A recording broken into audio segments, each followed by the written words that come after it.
Um, we have a committee, no?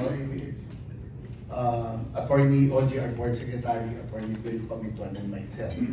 It was a process like in any application.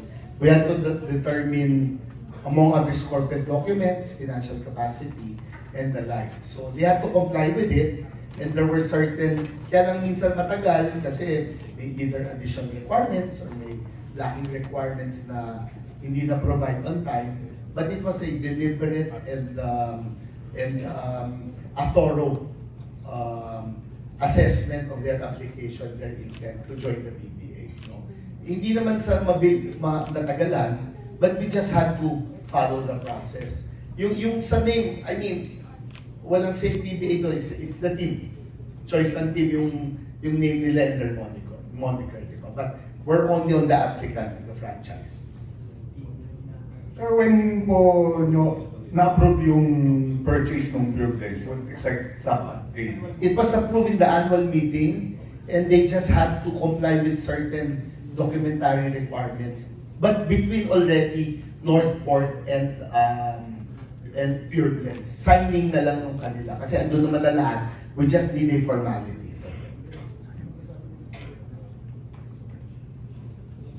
Next question, please. Go. Siguro si Com na lang. Com, kasi yun nga, Ginebra Magnolia ang opening sa Sunday. What made you decide na yun yung start ng season Manila Classico na kagad? Kahit na naman teams, pwede ilagay sa opening ng 50th. Naiisip lang namin yon kasi lagyan natin konting drama, Team Cone versus LA Tenorio. So doon lang kami nanggagaling. Pero kahit sinong team ilagay mo doon, siguradong papasukin yun kasi 50th season natin. Next, please. Ay, question na po for Tom. Sabi nga po kanina parang puro changes itong makikita natin for season 50. Matanong na lang din po namin, may naging changes din po ba on the end of the technical committee? And are you ready to speak about it? Thank you. Technical committee, kung ano nakita niyo yung finals, ganun pa rin. Referees sa magdidesisyon. Technical committee, wala na doon. Makikita mo lang si Joey. Si Joey ng ating technical head. Tapos si Junior siya na mag-aayos ng mga pag sumisilip ng video. Si Mr. Eric Castro, nilagay na natin sa operations. So yun ang mga, si Noel Kalingin na nag-retire na sa referee, ginawa na natin head ng referees.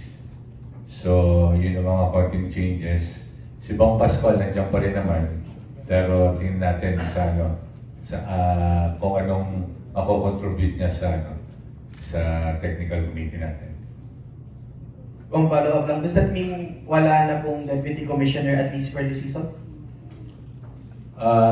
Pinag-usapan na namin ng board yan, lalo sa ExCom, parang ganun nga ang mangyayari.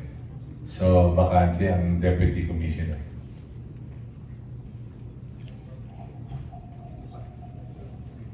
Next question, please. Go.